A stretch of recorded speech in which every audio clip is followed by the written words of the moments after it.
తొలి పలుకు ఛానల్ కి స్వాగతం. నేను జ్యోతి. నేటి ముఖ్యాంశాలు చూద్దాం. తమిళనాడులో విజయ్ రాజకీయ సంచలనం. 59 ఏళ్ల ద్రావిడ పార్టీల పాలనకు ముగింపు. తమిళనాడు సీఎంగా విజయ్ ప్రమాణ స్వీకారం. తొలి రోజే 3 కీలక నిర్ణయాలు. ఇంటర్ ప్రవేశాలు యథావిధిగా. విద్యార్థుల ప్రయోజనాలే ముఖ్యం. సీఎం రేవంత్ రెడ్డి. బెంగళూరులో బీజేపీ కార్యకర్తలతో ప్రధాని మోదీ భేటీ. ఎన్డీఏ విజయాలపై హర్షం. శివకాశిలో తెలుగు అమ్మాయి కీర్తన సంపత్ విజయం. చరిత్ర సృష్టించిన TVK MLA. Traffic free Hyderabad లక్ష్యం. సమగ్ర నగరాభివృద్ధికి ప్రభుత్వం కట్టుబడి ఉంది. సీఎం రేవంత్ రెడ్డి. మూసీలో పడిన మహిళకు హైడ్రా సత్వర సాయం. 16 నిమిషాల్లోనే రక్షణ. పాలమూరు రంగారెడ్డి ప్రాజెక్టుపై టీఆర్ఎస్ పోరాటం. కాంగ్రెస్ ప్రభుత్వానికి డెడ్ లైన్. పటాన్చెరులో హోటల్లో గ్యాస్ సిలిండర్ పేలుడు. భారీ అగ్ని ప్రమాదం. విజయ్కు సంఖ్యాబలం లేదని గవర్నర్ నిర్ణయం సరైనదే. తమిళిసై సౌందరరాజన్. ఆరోపణల వెనుక రాజకీయ కుట్ర ఉంది.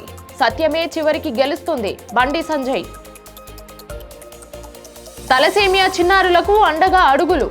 అవగాహనతో ఆరోగ్యకర సమాజం వైపు ముందడుగు. తమిళ నటుడు విజయ్ స్థాపించిన టీవీకే పార్టీ తమిళనాడు అసెంబ్లీ ఎన్నికల్లో సంచలన విజయం సాధించింది.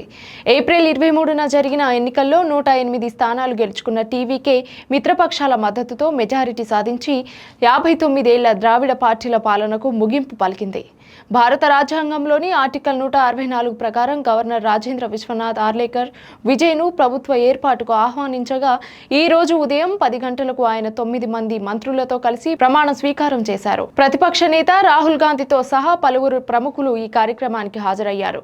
సినీ అభిమానులు గిలీలియో హీరోగా గుర్తున్న విజయ్ రాజకీయ నాయకుడిగా కొత్త ప్రయాణం ప్రారంభించడాన్ని భావోద్వేగంగా స్వాగతిస్తున్నారు. అయితే మే 13 లోపు అసెంబ్లీలో మెజారిటీ నిరూపించాల్సి ఉంది. తమిళనాడు రాష్ట్ర ముఖ్యమంత్రిగా విజయ్ ప్రమాణ స్వీకారం చేసిన వెంటనే కీలక నిర్ణయాలు తీసుకున్నారు. సీఎంగా బాధ్యతలు స్వీకరించిన అనంతరం ప్రజలకు ఇచ్చిన హామీల అమలుపై దృష్టి సారిస్తూ 3 ముఖ్యమైన ఫైళ్లపై సంతకాలు చేశారు. తెలంగాణలో అమలవుతున్న సంక్షేమ పథకాల మాదిరిగా రాష్ట్ర ప్రజలందరికీ 200 యూనిట్ల ఉచిత విద్యుత్ అందించే ఫైలుపై తొలి సంతకం చేశారు. అలాగే మహిళల భద్రతను మరింత బలోపేతం చేసేందుకు ప్రత్యేక మహిళా రక్షణ దళం ఏర్పాటు చేసే ఫైలుపై 2వ సంతకం చేశారు. మరో కీలక నిర్ణయంతో తన పాలన ప్రజా కేంద్రీకృతంగా ఉంటుందని సంతకాలిచ్చారు.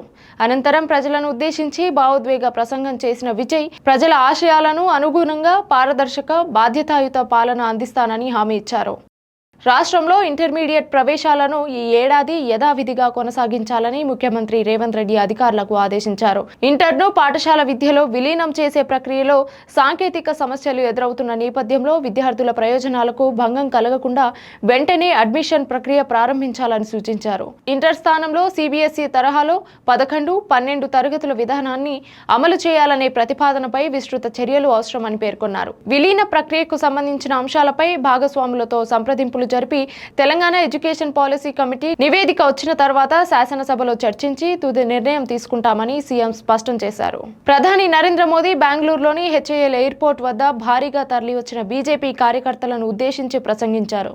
ఈ సందర్భంగా కర్ణాటక బీజేపీ రాష్ట్ర అధ్యక్షుడు బివై విజయేంద్రతో పాటు పలువురు నేతలు ప్రధానికి ఘన స్వాగతం పలికి సన్మానించారు. ఇటీవల పుదుచ్చేరిలో 2వసారి, అస్సాంలో 3వసారి ఎన్డీఏ ప్రభుత్వం ఏర్పడటం తమ కూటమి బలాన్ని చాటుతోందని మోదీ పేర్కొన్నారు. అలాగే వెస్ట్ బెంగాల్లో బీజేపీ 3 ఎమ్మెల్యేల స్థాయి నుంచి 200కు పైగా ఎమ్మెల్యేల స్థాయికి ఎదిగిందని, గుజరాత్ పంచాయతీ ఎన్నికల్లో రికార్డు స్థాయి విజయం సాధించామని తెలిపారు. పార్టీ కార్యకర్తల కృషితోనే ఈ విజయాలు సాధ్యమయ్యాయని ప్రధాని అభినందించారు.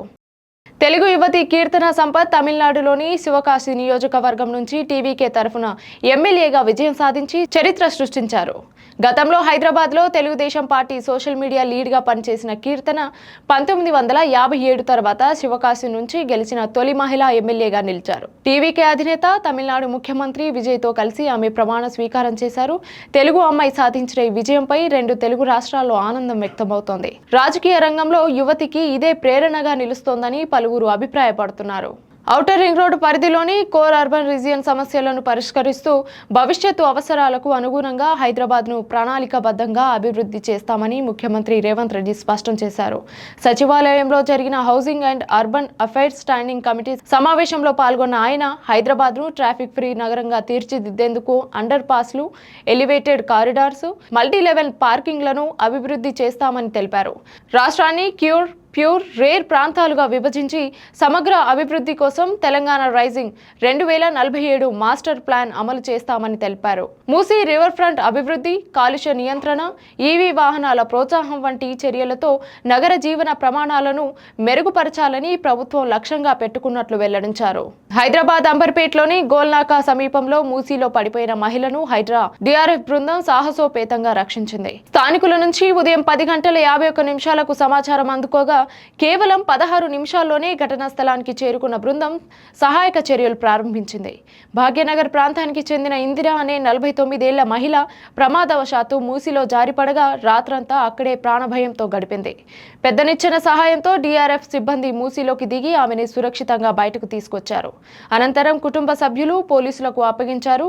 హైడ్రా సిబ్బంది చూపిన చాకచక్యానికి స్థానికులు ప్రశంసలు కురిపిస్తున్నారు. పాలమూరు రంగారెడ్డి సాగునీటి ప్రాజెక్టు పనుల్లో పురోగతి లేకపోవడంపై టీఆర్ఎస్ తీవ్ర ఆగ్రహం వ్యక్తం చేసింది. జోగులాంబ అమ్మవారి ఆశీస్సులతో తెలంగాణ రక్షణ సేన స్థానిక ప్రజలతో కలిసి ప్రాజెక్టు సాధన కోసం పోరాటానికి శ్రీకారం చుట్టినట్లు కవిత ప్రకటించారు. కృష్ణానది నీళ్లు అందుబాటులో ఉన్న వాటిని వినియోగించడంలో పాలకులు విఫలమయ్యారని విమర్శించారు. గత బీఆర్ఎస్ ప్రభుత్వం, ప్రస్తుత కాంగ్రెస్ ప్రభుత్వం రెండు పాలమూరు ప్రజలకు అన్యాయం చేశాయని ఆరోపిస్తూ షాద్నగర్ నియోజకవర్గంలోని లక్ష్మీదేవిపల్లిలో జరిగిన సభలో పోరాట కార్యాచరణ ప్రకటించారు. దసరా పండుగలోపు లక్ష్మీదేవిపల్లి రిజర్వాయర్ పనులు ప్రారంభించకపోతే ప్రాజెక్టు పరిధిలో పాదయాత్ర చేపట్టి కాంగ్రెస్ ప్రభుత్వ వైఫల్యాలను ప్రజాక్షేత్రంలో ఎండగడతామని కవిత హెచ్చరించారు. సంగారెడ్డి జిల్లా పటాన్ చెరువులో ఓ ఖానావలి హోటల్లో గ్యాస్ సిలిండర్ పేలడంతో భారీ అగ్ని ప్రమాదం చోటు చేసుకుంది. పేలుడు ధాటికి హోటల్లోని సామాగ్రి పూర్తిగా ధ్వంసమవగా ఒక్కసారిగా మంటలు చెలరేగడంతో స్థానికులు తీవ్ర భయాందోళనకు గురయ్యారు. సమాచారం అందుకున్న అగ్నిమాపక సిబ్బంది వెంటనే ఘటనా స్థలానికి చేరుకొని మంటలను అదుపులోకి తీసుకొచ్చారు. ప్రమాదానికి గల కారణాలపై అధికారులు దర్యాప్తు చేపట్టారు. ఈ ఘటనలో ప్రాణ నష్టం తప్పినట్లు తెలుస్తుండగా ఆస్తి నష్టం మాత్రం గణనీయంగా జరిగినట్లు సమాచారం. తెలంగాణ మాజీ గవర్నర్ తమిళిసై సౌందరరాజన్ తమిళనాడు రాజకీయ పరిణామాలపై కీలక వ్యాఖ్యలు చేశారు. నటుడు, రాజకీయ నాయకుడు విజయ్ ప్రభుత్వ ఏర్పాటుకు సంబంధించి గవర్నర్ను 3 సార్లు కలిసినా అవసరమైన సంఖ్యాబలం చూపించలేకపోవడంతోనే గవర్నర్ తిరస్కరించారని తెలిపారు. ప్రభుత్వం ఏర్పాటు చేయాలంటే సంఖ్యాబలం నిరూపించమని అడగడంలో ఎలాంటి తప్పు లేదని స్పష్టం చేశారు. డీఎంకే, కాంగ్రెస్, వామపక్షాలు తమ స్వలాభం కోసం బీజేపీపై ఆరోపణలు చేయడం సరికాదని వ్యాఖ్యానించారు.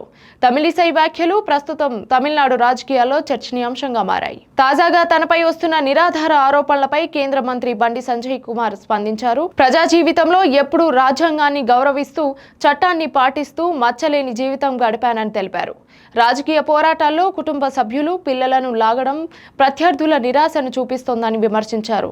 కార్పొరేటర్ స్థాయి నుంచి ప్రజా మద్దతుతో క్రమంగా ఎదిగి కేంద్ర మంత్రిగా నిలిచిన బీసీ నాయకుడి ఎదుగుదలను కొందరు జీర్ణించుకోలేకపోతున్నారని అన్నారు. ప్రధాని నరేంద్ర మోదీ సభకు ముందు తన ప్రతిష్టతను దెబ్బతీయాలనే ఉద్దేశంతోనే రాజకీయ కుట్ర జరుగుతోందని ఆరోపించారు. న్యాయ వ్యవస్థపై పూర్తి విశ్వాసం ఉందని, చివరికి సత్యమే గెలుస్తుందని బండి సంజయ్ స్పష్టం చేశారు. తలసేమియా బాధిత చిన్నారులకు మద్దతు నిర్వహించిన అవగాహన కార్యక్రమంలో ప్రతి అడుగు కొత్త ఆశలను నింపింది. ఈ పరుగు కేవలం ఆరోగ్యం కోసం మాత్రమే కాకుండా తలసేమియాపై సమాజంలో చైతన్యం తీసుకురావడం, బాధిత కుటుంబాలకు అండగా నిలవడం అనే గొప్ప సామాజిక బాధ్యతను గుర్తు చేసింది. తలసేమియా లేని ఆరోగ్యకరమైన సమాజ నిర్మాణాన్ని ప్రతి ఒక్కరూ భాగస్వాములు కావాలని నిర్వాహకులు పిలుపునిచ్చారు. చిన్నారుల జీవితాల్లో వెలుగులు నింపేందుకు ఇలాంటి కార్యక్రమాలు మరింత విస్తరించాలని, అవగాహనతో పాటు సహకారం కూడా అందించాలని పాల్గొన్న వారు అభిప్రాయపడ్డారు. ఇది ఇవాల్టి బులెటిన్ అప్డేట్స్. మరొక బులెటిన్తో మళ్ళీ కలుద్దాం. చూస్తూ ఉండండి తొలి పలుకు న్యూస్.